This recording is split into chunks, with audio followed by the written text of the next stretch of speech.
뮤지컬 배우 손승원 씨가 음주운전으로 적발이 됐는데 아예 그 CCTV가 다 공개가 됐더라고요. 네, 공개가 됐는데 네. 이제 좌회전, 이제 신호를 켜고 좌회전을 하는데 직진 차량을 들이받았어요. 근데 앞 범퍼가 떨어질 정도로 이게 이제 충격이 있는 추돌이었는데도 네. 전혀 차에서 내려와 보지도 않고 그대로 이제 도망을 갔는데 네. 한 시민이 이걸 보고 주변의 택시 기사분들한테 도움을 청한 거예요. 그래서 택시 기사분들이 이 차를 말하자면 에워싸서 도저히 이제 도망갈 수 없는 상황이 되니까 거의 중앙선을 넘어 150m가량을 도주하다가 그제서야 이제 차에서 내리고 이제 붙잡혔는데 그 이제 직진하는 차량, 친차량에 그 운전자도 있었고 동승자도 있었어요. 네. 그 두 명이 부상당한 상태입니다. 일단 그 중에 한 분이 이제 손승원이라는 배우인데 중앙선 넘어가지고 도망가다가 잡혔습니다.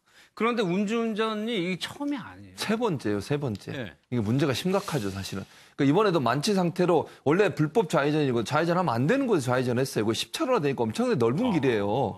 거기서 좌회전하니까 술이 취해가지고 아마 판단력이 흐려졌을 가능성이 있고. 0.206이에요. 예, 그리고 이번 사고가 또 문제가 되는 게 뭐냐면 무면허예요, 무면허. 면허가 취소됐어요. 지난번 두 번째 음주 사고 때문에 면허가 취소된 상태에서 면허가 없는 상태잖아요, 그러면. 무면허로 운전하다가 음주운전까지 했으니까 이거는 정말 제가 볼 때는 뭐 무슨 정신으로 저런 생각을 했는지 모르겠어요. 그러니까 네. 본인이 저러면 안 되잖아요. 그 공인이라고 볼 수 있는 배우가 무면허 상태에서 음주운전까지 해서 상해를 입혔다. 네. 이건 저는 도저히 좀 일반적으로 이해할 수 없고 네. 공인이라고 하는 것을 제대로 생각하고 했는지 행동인지 좀 황당하다는 생각도 듭니다. 이 문제는 공인을 떠나가지고 손수호 변호사의 무면허에다가 음주운전 경력이 있어요. 또 네. 차를 치고 도망갔어요. 네.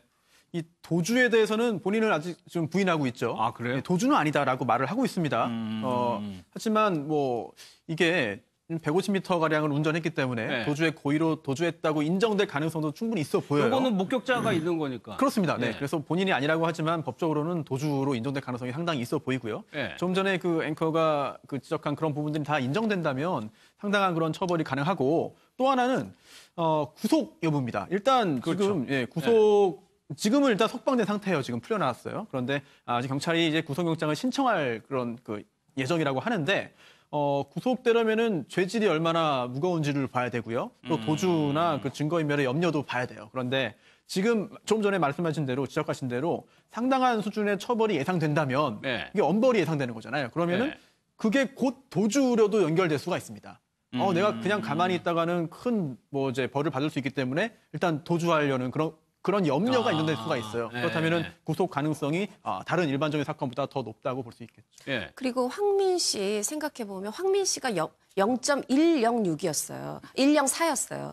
근데 이번에 손승원 씨는 0.206이에요. 그러니까 똑같이 면허 취소 뭐 같은 수준이지만 정말 만취했다라고 볼 수밖에 없는 상황이어서 충격적입니다. 이거는 그냥 뭐 법적인 걸 떠나가지고 심리 치료를 반드시 해야 되는 게 네. 무면허 상태에서 아버지 차 명의로 돼 있는 것을 끌고 나와서 새벽 4시까지 술을 먹고 자기 차도 아니고. 자기 차도 아니죠 이제 그러면서 지금 연말에 또 그 뮤지컬 공연도 이제 개막되기로 지금 해서 연습 중이고 네. 그런 상황에서 지금 뭐 여러 가지의 사회적인 경제적인 손실이 있을 것임에도 불구하고 자기가 충동 조절이 안 되는 거기 때문에 네 번째거든요, 이번이. 이것은 뭐 구속하는 게 중요한 게 아니라 구속 후 심리 치료를 해야 됩니다. 왜냐하면 저런 사람들의 두뇌 구조를 보면 전두엽 부분의 기능이 15% 이상 떨어져 있다라고 해요. 그러다 보니까 현실감이 없고 사회적인 판단 능력이 떨어져 있는 상황이기 때문에 그냥 구속만 해갖고 해결될 문제는 아니죠. 반드시 술이 치료를 취하게 해야 됩니다. 되면은 다 모든 게 상관이 없다 이런 상태가 된다. 그렇죠. 충동성 조절 장애도 함께 있는 거고요. 네. 그러다 보니까 내가 운전하는 게 편하니까 가까운 이익이 먼 손실이 더 큼에도 불구하고 가까운 이익에 집착하게 되는 거죠. 근데 그러니까 판단력이 떨어지는 거예요. 윤창호법이라고 해가지고 더 강력해진 법이 만들어졌는데 그 법이 여기에도 적용이 되는 부분이 있어요? 그렇습니다.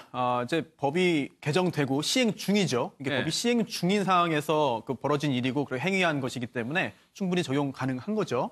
그래서 지금 바뀐 그 개정된 법에 따르면요, 법정형이 상당히 높아요. 그래서 수준이 1년 이상 15년 이하의 징역 또는 1,000만 원, 3,000만 원 사이의 그런 벌금형에 처해질 수가 있는 것인데요. 그런데 물론 형량에 영향을 미치는 요소들은 많이 있습니다. 피해자와의 합의가 앞으로 어떻게 이루어지느냐, 그리고 또 진지한 반성을 어떻게 본인이 또 이제 피력할 것이냐, 이런 부분에 영향을 미칠 텐데 도주가 또 포함되면은 처벌 또 다른 또 범죄가 될 수 있거든요. 아, 그게 인정이 되면? 네, 그럼 특가법에 의한 또 이제 도주 차량 운전죄가 되기 때문에 또 다른 범죄가 추가됩니다. 그렇다면 이거는 또 처벌 수위가 더 올라갈 수 있어요. 따라서 구체적으로 어떤 법에 있는 어떤 죄목이 적용되는지에 따라서 달라지겠습니다만 상당한 처벌을 뭐 정가도 다양하고 많기 때문에 상당한 수준의 처벌이 예상되는 상황이죠.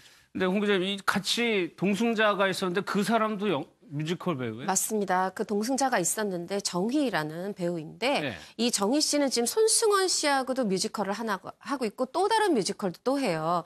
두 개 이제 출연 중인데 이 정희 배우는 이제 음주운전 방조로 좀 입건이 된 입건됐네요. 상황이죠. 그래서 네. 자필로 편지를 써서 이제 사과를 했는데 그 음주운전 당시에 뒷자리에 동승한 20대 남자가 접니다 밝히면서 그러니까 어떤 부분이냐면 그런데 저는 대리기사를 부른다고 해서 뒷자리에서 기다리고 있었는데 네. 갑자기 손승원 씨가 운전해서 당황을 했다. 더 말렸어야 됐는데 말리지 못해 죄송하다 이렇게 사과문을 올렸는데 오히려 여론의 문매를 맞고 있어요. 네. 그러니까 지금 부상자도 있고 이런 사과의 부분이 먼저가 아니라 결국은 나는 뒷자리에서 대리기사 기다렸다. 난 책임이 없다. 좀 발뺌을 하려는 게 아니냐. 이런 부분에 대해서 저 역시 많이 당황했다. 이 부분이 좀 문매를 맞고 있고요. 네. 사실 이제 손승원 씨는 지금 군입대 앞두고 있고 마지막 그 공연 2회차 딱 2회차 남겨두고 있었거든요.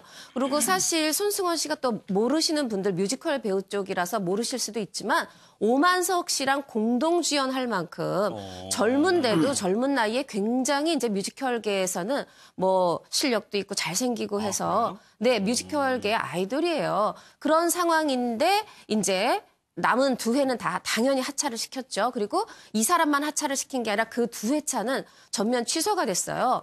근데 이 이제 공연 기획사 쪽에서 그 두 회차의 티켓을 구매한 사람들에게 뭐 수수료 없이 말하자면 취소 수수료 없이 그냥 공연 뭐 수수료 그 공연 티켓을 그 값을 돌려드리겠다는데 예. 저는 이 부분도 좀 연말에 굉장히 뭐 연인이나 가족하고 좋은 시간 가지려고 기대를 했겠죠. 네, 이게 근데 뭐 꼭 징벌적 손해배상금까지는 아니더라도 예. 그러니까 물론 그 무리를 일으킨 그 배우가 출연한 공연에서 그 하차시키는 것까지는 맞는데 사실 다른 더블 캐스팅들이 있거든요. 네. 조금 다른 방법도 있지 않았을까 좀 아쉬운 대목도 있어요. 방조 부분 하나만 여쭤볼게요. 예. 이 배우의 주장대로라면 죄가 안 되나요?